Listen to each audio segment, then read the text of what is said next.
나는 전능하신 아버지 하나님, 천지의 창조주를 믿습니다.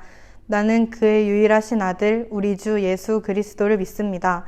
그는 성령으로 잉태되어 동정녀 마리아에게서 나시고 본디오 빌라도에게 고난을 받아 십자가에 못 박혀 죽으시고 장사된 지 사흘 만에 죽은 자 가운데서 다시 살아나셨으며 하늘에 오르시어 전능하신 아버지 하나님 우편에 앉아 계시다가 거기로부터 살아있는 자와 죽은 자를 심판하러 오십니다. 나는 성령을 믿으며 거룩한 공교회와 성도의 교제와 죄를 용서받는 것과 몸의 부활과 영생을 믿습니다. 아멘.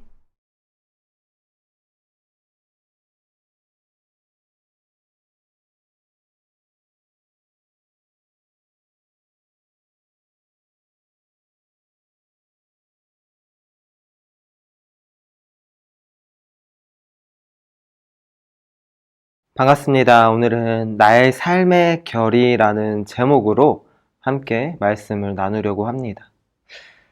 우리는 알게 모르게 혹은 우리에게 선택권이 없이 우리의 부모님, 아빠와 엄마의 모습을 닮아 있습니다. 살아가다 보면 이런 성격, 이런 모습, 이런 행동, 이런 말투까지도 비슷하게 닮아가는 모습들을 우리는 발견하고 합니다. 오늘 제목이 나의 삶의 결이라고 말씀드렸습니다. 우리의 삶의 결, 방향, 어떤 모습을 가지고 있나요? 누군가는 부드럽고 누군가는 조금은 거친 모습, 참 여러 모습과 방향을, 여러 결을 가지고 우리는 살아가고 있을 것입니다. 그렇다면 전사님이 물어보고 싶은 질문이 하나 있습니다. 그리스도인으로서 가지고 있는 삶의 결이 있으십니까?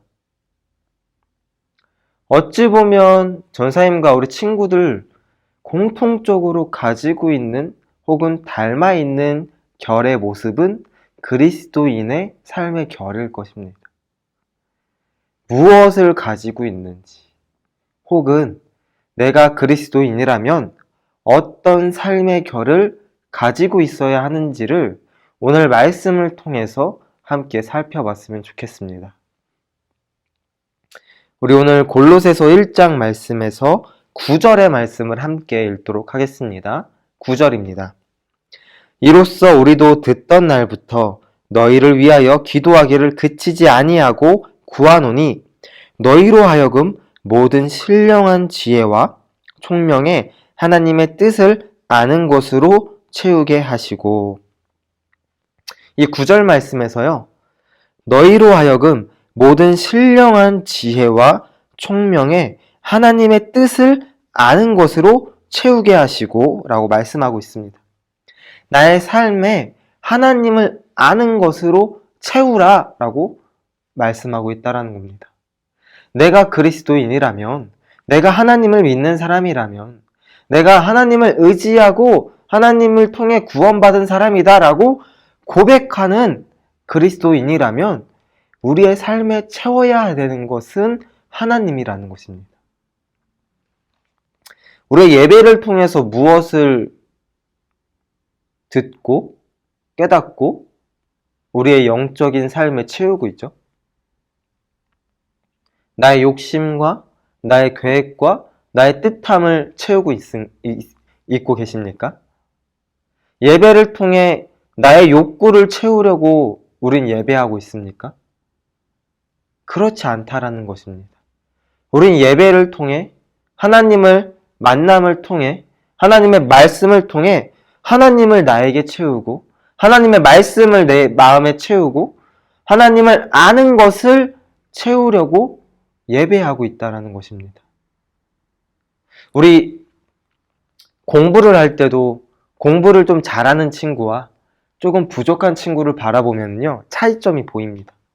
무엇을 공부하느냐, 어떻게 공부하느냐, 똑같은 시간 속에서 어떠한 내용들을 머릿속에 집어넣고 있느냐에 따라 성적이 차이나게 됩니다.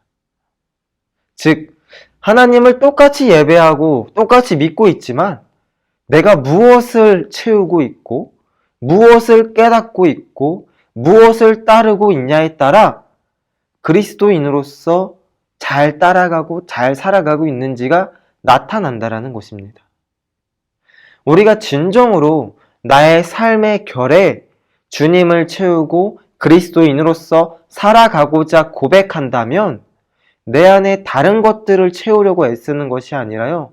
하나님을 채우고 하나님의 은혜를 채우려고 애쓰고 힘써야 된다는 것입니다. 우리 또 더 나아가서 우리 10절을 함께 읽겠습니다. 10절입니다.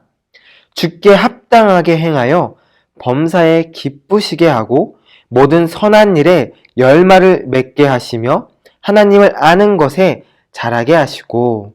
아멘. 우리가 우리의 삶에 하나님을 아는 것으로 채우겠다라고 고백을 했습니다. 그렇다면 이제 채웠다면 무엇을 해야 되는가? 그냥 채우기만 하면 되는 것인가?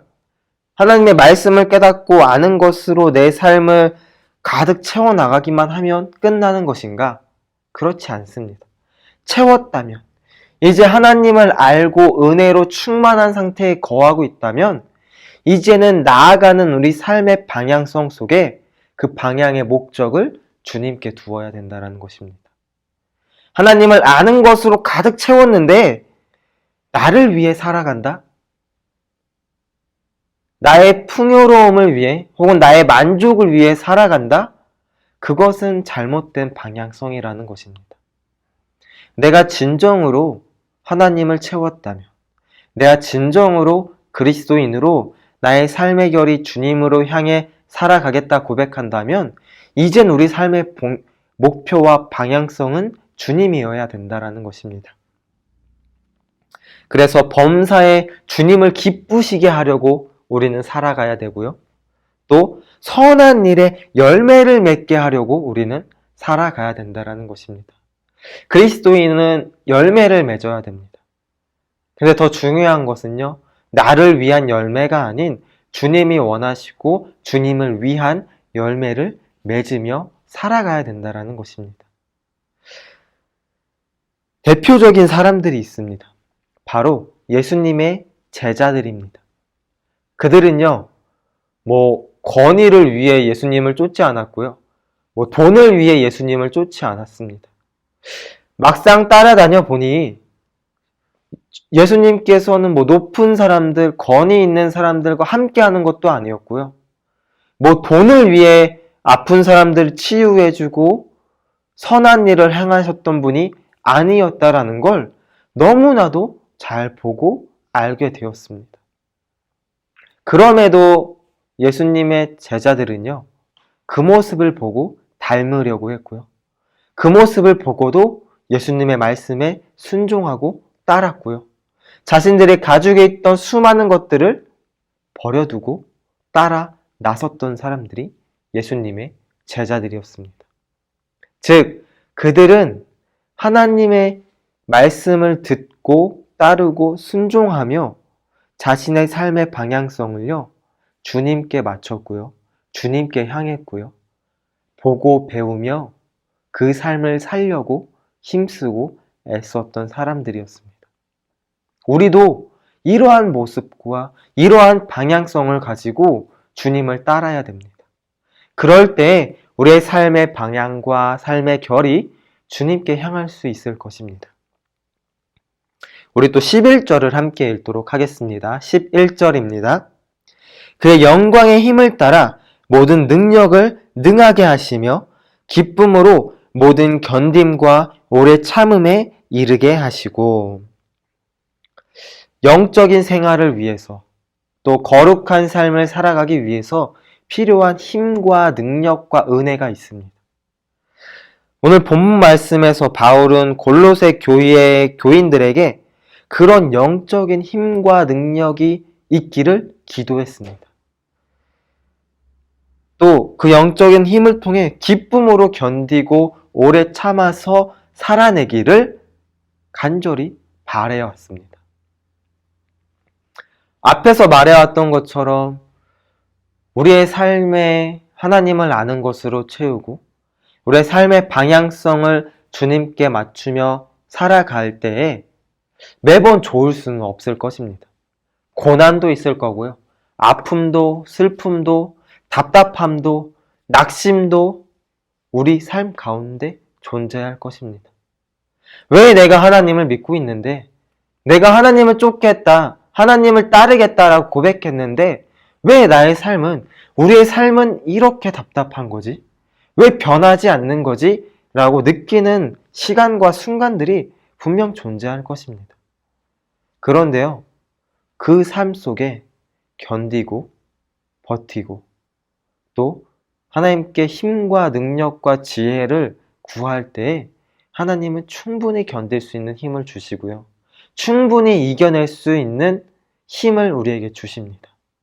또 내가 보기에 답답해 보이는 그 길을 뚫고 혹은 일어서서 나아갈 수 있는 지혜를 우리에게 부어주신다는 것입니다. 우리 친구들이 하나님의 말씀 따라 나의 삶의 결을 주님께 맞춰 살아가겠다라고 고백을 한다면 더 힘써 주님께 기도할 수 있었으면 좋겠습니다. 주님, 내가 주님 말씀 따라 살아갈 때 지치지 않는 힘을 부어주시옵소서. 잘 일어서서 거룩하게 구별하여 살아갈 수 있는 지혜를 우리에게 부어주시옵소서라고 더 힘써 간절하게 기도할 수 있었으면 좋겠습니다.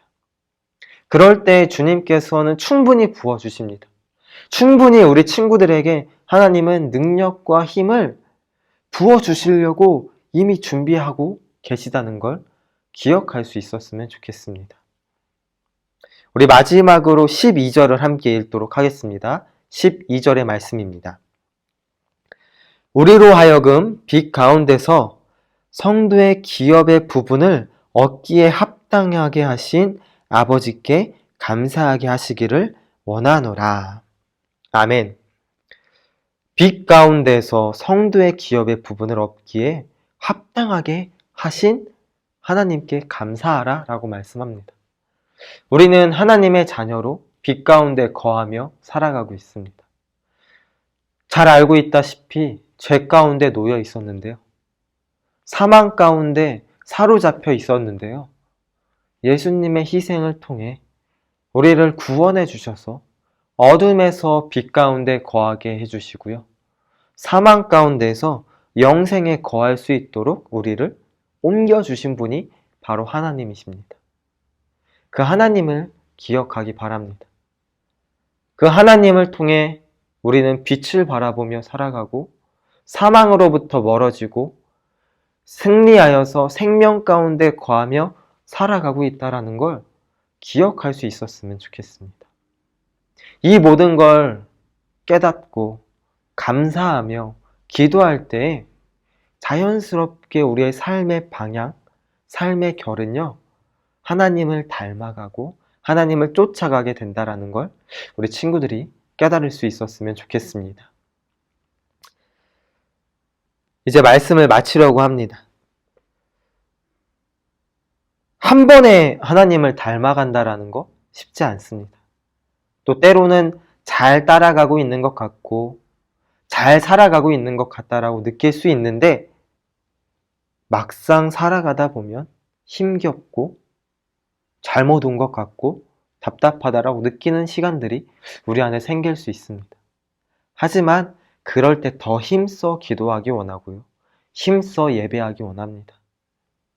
우리의 힘써 예배하고 기도하는 그 순간순간 가운데 주님께서 함께 하시며 또 말씀하시며 힘과 능력과 은혜를 부어주시며 다시 일어서서 나아갈 수 있도록 우리를 인도하여 주신다는 걸 기억해 볼 수 있었으면 좋겠습니다. 그래서 전사님도 마찬가지고 우리 친구들도 우리의 삶의 결이 주님께 향해서 주님을 닮아갈 수 있었으면 좋겠습니다. 기도하겠습니다. 사랑해 주님 감사드립니다. 우리의 삶의 결이 주님을 닮기 원합니다. 주님을 쫓기 원합니다. 우리의 부족한 부분들을 주님의 능력과 은혜로 채워주시고 때로는 우리가 방황하며 멈추고 뒤돌아 서 있을 때에도 주님의 긍휼함으로 우리를 다시 붙잡아 주시고 다시 세워 주셔서 다시 힘써 주님께 나아갈 수 있는 그리스도인이 될 수 있도록 주님께서 함께하여 주시옵소서. 예수님의 이름으로 기도드렸습니다. 아멘. 계신 우리 아버지, 아버지의 이름을 거룩하게 하시며 아버지의 나라가 오게 하시며 아버지의 뜻이 하늘에서와 같이 땅에서도 이루어지게 하소서.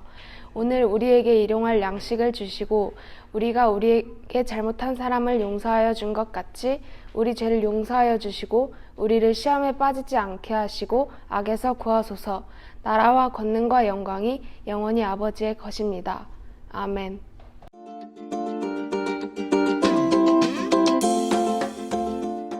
청소년부 예배는 온라인으로 드려지며 주일 오전 11시에 유튜브로 업로드가 됩니다. 오프라인으로 한 끼 모여 예배 드리기 전까지는 꼭 온라인으로 예배 자리를 지킬 수 있었으면 좋겠습니다. 그럼 구독과 좋아요 부탁드릴게요.